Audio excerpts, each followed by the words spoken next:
Boa noite a todos, na voz do Amarante, para essa nossa reflexão a respeito da morte, luto, perdas, nesse tempo de pandemia.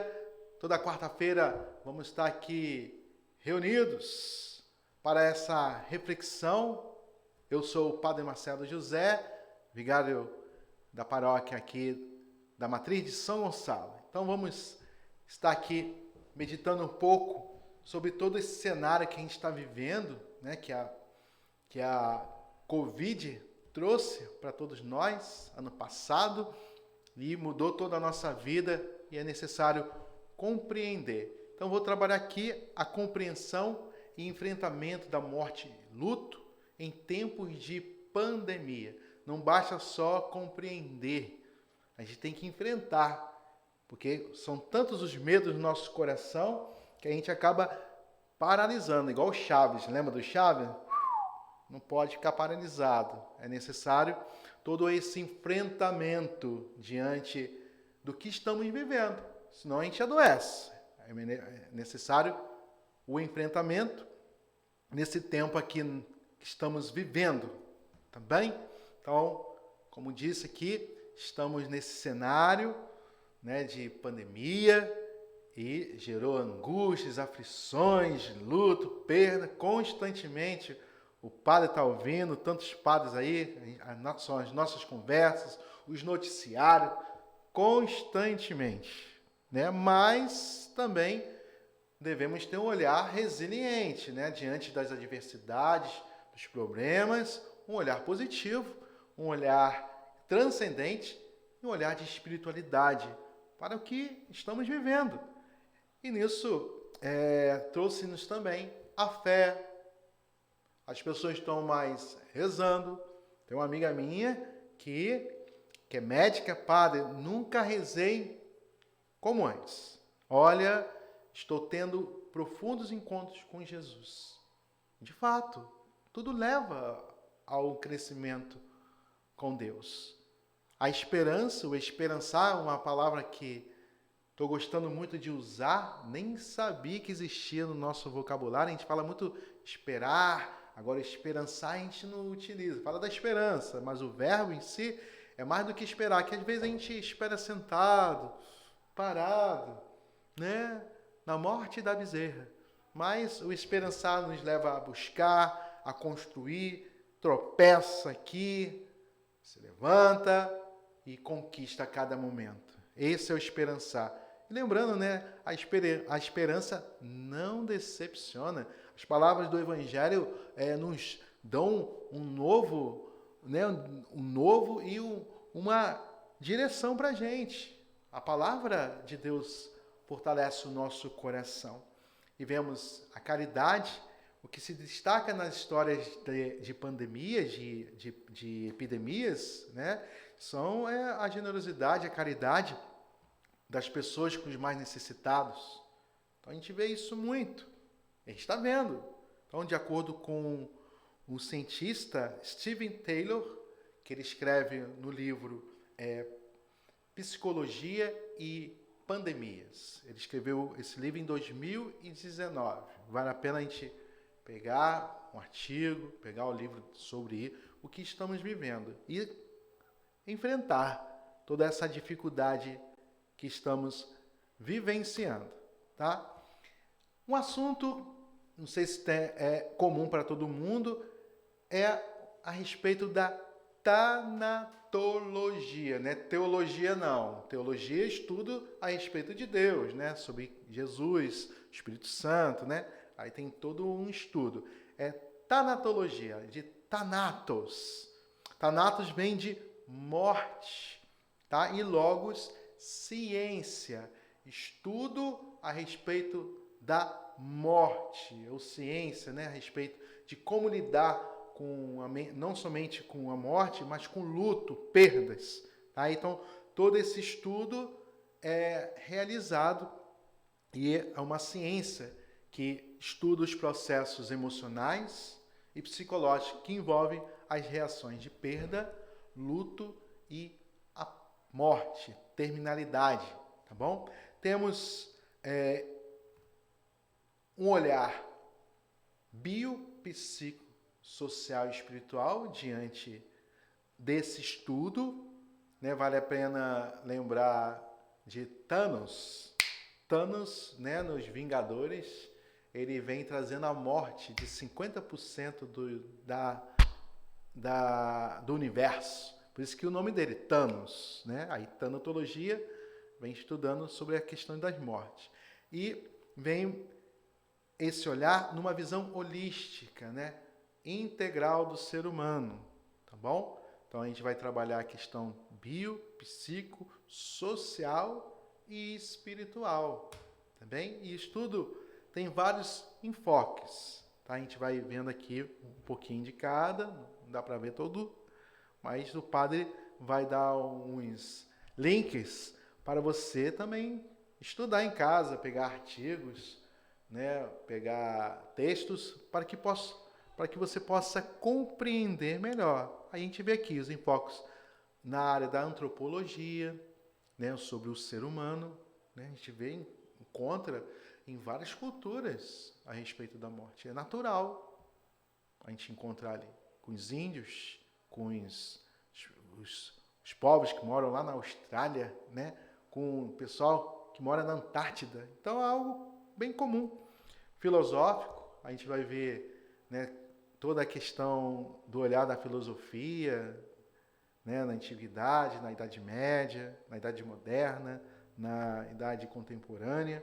A teologia, né, que Jesus traz essa novidade que transcende, não existe morte sem vida, eu vim para que todos tenham vida, mas vida em abundância, né, cultural, social, é o que estamos vivendo. Cada um pudesse falar aqui, ia falar mais de 1 hora, como está lidando com essa situação. A questão do âmbito psicológico, aquilo que a gente está sofrendo, as angústias do nosso emocional, meu Deus do céu, ó, ficar aqui, meu Pai do céu, né, horas e horas de terapia, não é verdade?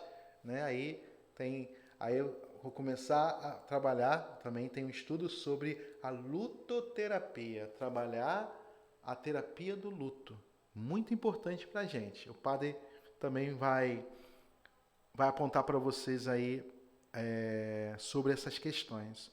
Questões de bioética, a ética diante da vida, né, que a gente tem que saber o tempo de Deus, não posso abreviar a vida do outro, e questão sobre a eutanásia, né, a mistanásia que está acontecendo muito hoje, a negligência, né, muitas das vezes do governo, instituições, até pessoais, diante de tantas vidas que acabam morrendo nos leitos, nos corredores dos hospitais. Isso é muito grave, gente. Muito grave mesmo. Então, vem entrando vários enfoques sobre essa questão, para a gente estudar e compreender cada vez mais. Qual foi o meu interesse, né, Marcelo José, padre Marcelo José, a respeito sobre essa questão, né, que a gente quase não ouve, estudar sobre a morte, meu Pai do céu, observando todo o meu trabalho pastoral lá no Antônio Pedro, né? A gente sabe que tem um trabalho pastoral lá no Antônio Pedro, né, que foi, né, que tem as ações, a ação do padre lá, dos diáconos, dos ministros de bênção, da Eucaristia, pastoral da saúde, servo da alegria, tem um trabalho multipastoral lá nesse hospital, né? Vem formando muitas pessoas aí ao longo dos anos. Pena que nesse momento a gente não está tendo esse trabalho, está esperando. Quem espera sempre alcança, tá? Então, a constante negação eu estava percebendo sobre a morte ali. E ali ficou no meu coração para ser estudado, para ser colocado. E é necessário colocar de frente tudo aquilo que não é vivido. É importante para a gente. Então a gente vê essa questão da morte sendo ocultada. Aí se chama o tabu, ó, não conta não, ó, fica quieto, não pode falar sobre isso, né? Outra questão também é minha experiência com 7 anos de idade que eu tive lá no cemitério do Caju, no Rio de Janeiro, com o meu tio-avô que faleceu, tio Miguel. Eu estava lá, 7 aninhos, e tinha outro priminho de 6 anos. E nisso meu priminho, que era muito ligado a ele, deu um beijo na testa do tio-avô nosso. Aí eu questionei, por que você deu um beijo nele? Ele está morto. Não, eu amo ele. E aquilo me chamou a atenção. 7 anos de idade. É fundamental, gente, a criança, né, de modo bem, né, tranquilo, passar e perceber a questão sobre morte. Ali ela está construindo. Você pode até mentir para a criança ali, omitir, mas ela percebe tudo o que está em volta. Ali eu já fui sendo educado pela morte, que a morte também é a nossa pedagoga, professora. Nos ensina a viver melhor e possamos compreender essa escola que nos ensina muito. Quem fala muito sobre isso é Heidegger, um filósofo alemão, existencialista, que vai falar que o homem é o ser para a morte. Ao nascer, a única certeza que tem, ele vai morrer. Então ele vem trazendo de maneira filosófica a questão a respeito da morte.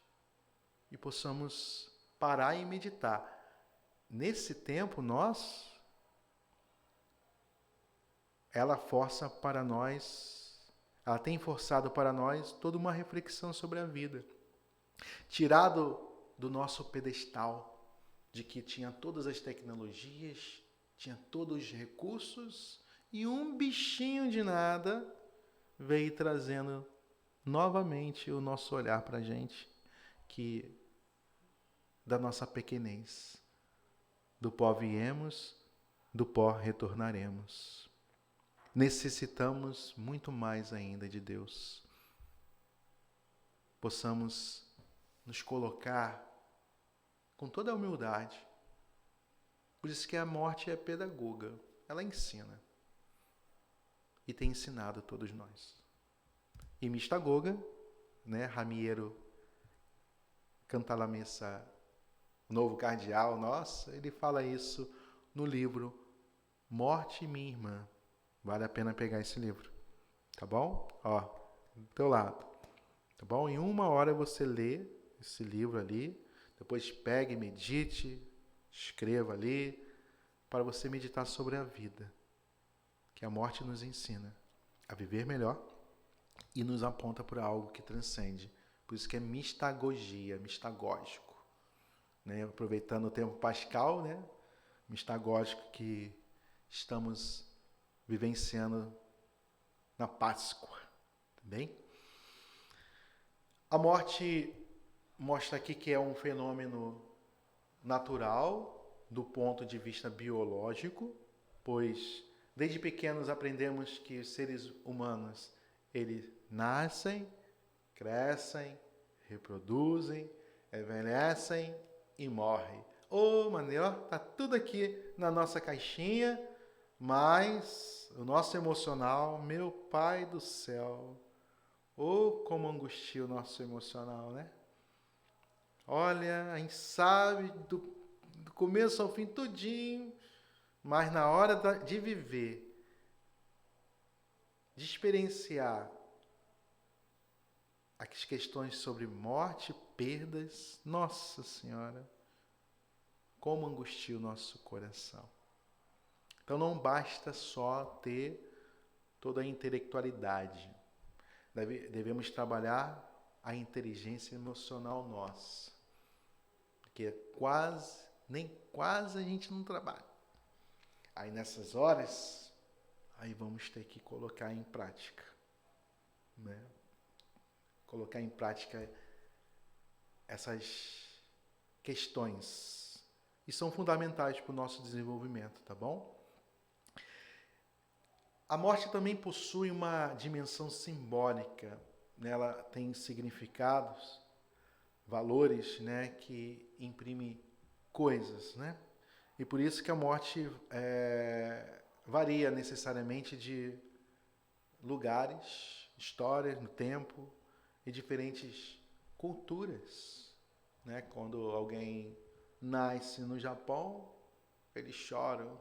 Nossa, o que vai ser da vida dessa pessoa, né? E quando morre, felizes, vai para um lugar melhor, né? Então a gente vê em cada local uma compreensão diferenciada, tempos históricos, né? Para o cristão da Idade Média, né? Do começo do cristianismo, a morte era algo que era o prêmio de vida, né? Ainda mais para os cristãos que eram mortos ali nas arenas. Então era uma recompensa para os mártires. A gente vê isso na história da igreja, né? E só foi depois mudar um pouquinho a compreensão dos cristãos, principalmente, depois do século XIX para cá, e com influências de pensamentos marxistas que né, acabam excluindo Deus, a igreja e aquilo que relaciona a igreja, que é a própria morte. Está relacionado ao mistério cristão. Então a gente tem que se aprofundar mais e mais a respeito sobre a vida e a vida que transcende. A morte é apenas o começo de uma nova realidade.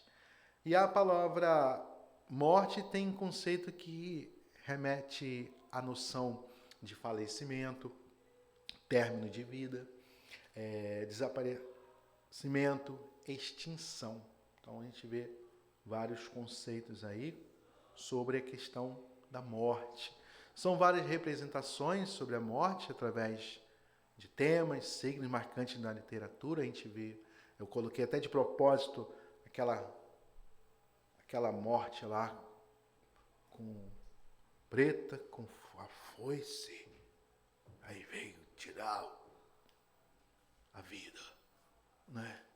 Então uma imagem que acabou ficando muito impregnada na sociedade de modo negativo, eu coloquei ali, se chama, até uns estudos sobre as representações sociais da morte, o imaginário que se cria, acaba criando todo um cenário, né, a respeito das trevas, da noite, regiões profundas, né? Aí terra, aí está relacionado ao céu, velhice, discórdia, sono, sepultura. Na mitologia grega se chama o Hades, né?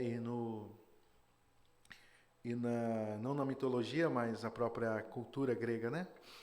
O Hades, e na cultura hebraica o Sheol, né? A gente escuta lá na palavra de Deus, e o Sheol, a mansão dos mortos, né? Aí, onde lá, ou também é chamada ali, depois da morte, vai para o seio de Abraão, né? Mas a gente vê, né, que Jesus ressuscita dos mortos e vem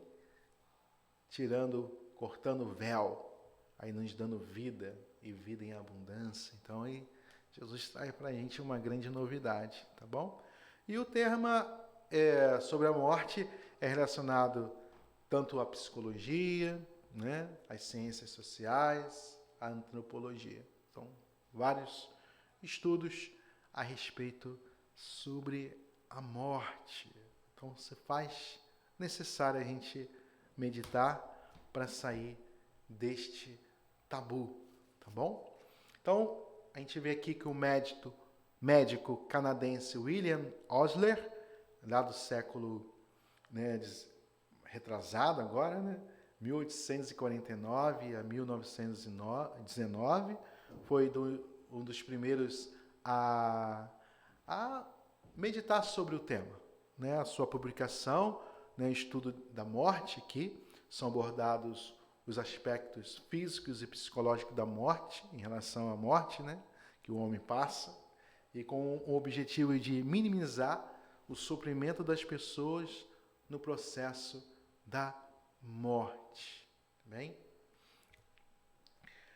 A morte e a sociologia. A gente vê aqui a morte que apresenta-se a nós como um fenômeno impregnado de valores e significado, dependente do contexto sociocultural e histórico no qual se manifesta. Então a gente vê várias movimentações, né? Movimentos aí diferentes em relação a isso, principalmente a civilização ocidental, envolvendo o mundo medieval e a sociedade moderna contemporânea. Então a gente vê aí as diferenças culturais humanas, tá? Para o homem ocidental moderno, a morte passou como sendo um sinônimo de fracasso, impotência e vergonha. Então a gente vê na sua maioria. Claro que a gente encontra pessoas que olham a morte de maneira bem sublime, bem transcendente. Aí vai falar sobre assunto, olha, surpreende a gente. Eu lembro muito uma senhorinha que eu fui visitar no hospital, aí fui dar a unção dos enfermos. Aí ela estava lá, sapeca, a senhorinha, e nisso no hospital lá no Ingá, aí ela falando: padre, se eu for agora, eu vou mesmo, tá? Eu já vivi de tudo, já compreendi sobre a vida, tudo mais. Ela não estava querendo sair da vida, não estava angustiada da vida, não estava depressiva, né? Ela estava agradecendo. E se Deus chamasse ela, né? Em paz. E era 10 e pouca da noite. Aí falava para ela: olha, a senhora me edificou, hein? Ganhei a noite, hein? Porque quase ninguém fala sobre isso. Ganhei a noite, hein? Obrigado pelo ensinamento. Então ela, como uma bela e boa cristã, ela conseguiu perceber com êxito o que é a morte. O que é morte para ela, né? E encarou, compreendeu e enfrentou ali, ó, de frente, a respeito sobre a questão da morte. E a morte na Idade Média era vista com naturalidade, como eu falei para vocês. Fazia parte do ambiente cultural. Era cultura. Se morrer, morrer, tem um paraíso, está em paz, tá? Então a gente vê a espiritualidade presente ali, a igreja fazendo seus ritos. Até hoje a gente tem os ritos que confortam o coração do ser humano, né? São necessários para o nosso processo de luto, tá? Então, os mortos não eram considerados, como hoje, presenças inoportunas, mas sim algo do dia a dia. Não é à toa que você vê na igreja, do lado, era o cemitério, com a modernidade que, né, século XIX para cá, aqui, separou o cemitério. Ó, bota para lá, né? E foi intencional, né? Para não meditar mais sobre isso aqui, não. Bota para lá, escanteio. Mas é algo que, ao lado da igreja, porque o cemitério era parte da igreja, porque no dia que a gente ressuscitar, aí está ali, junto com os membros da igreja. Aí a igreja que vai ressuscitar também. Aí tem todo esse cenário ali de vida e vida eterna. E possamos parar por esse momento e a gente continua na outra semana, tá bom? E vale a pena a gente refletir sobre todas essas questões sobre a vida. A morte nos aponta para a vida. E possamos deixar que ela nos ensine nesse momento. Tá dolorido? Tá. Mas como diz Jesus, Ele fere, mas cuida da ferida. Confie no Senhor e Ele vem manifestando toda a graça e bênção sobre nós. E não se esqueça, hein? Dá uma curtida aí no nosso canal, compartilha aí com os amigos e possamos aí fazer a nossa propaganda cada vez mais aí do nosso trabalho, tá bom? Se tiver alguém precisando, dê aí, passe o link para que a pessoa possa receber o conforto necessário, tá bom? E coloque aí, as perguntas, as dúvidas, para a gente tirar, tá bom? E na sexta-feira teremos um encontro aí com o Padre André Luiz, falando sobre os escrúpulos, tá bom? E vamos nos preparar também para o tríduo de Nossa Senhora de Fátima. Mãezinha, mãe, interceda por nós, cada um de nós, né? Possamos fazer uma bela festa nesse dia, 13 de maio, tá bom? Nossa Senhora apareceu às crianças e pediu a oração para o mundo. Possamos rezar aí juntos, gente. A oração é tudo, é base da nossa fé, é base de tudo, esse diálogo com o nosso Deus, tá bom? E possamos pedir a intercessão da Mãe e de São Gonçalo, que possam caminhar conosco nesse momento difícil que passa a humanidade, mas que possamos tirar bons frutos. Muito mais são os frutos na nossa vida. Boa noite, Deus abençoe. Em nome do Pai, Filho e Espírito Santo. Amém.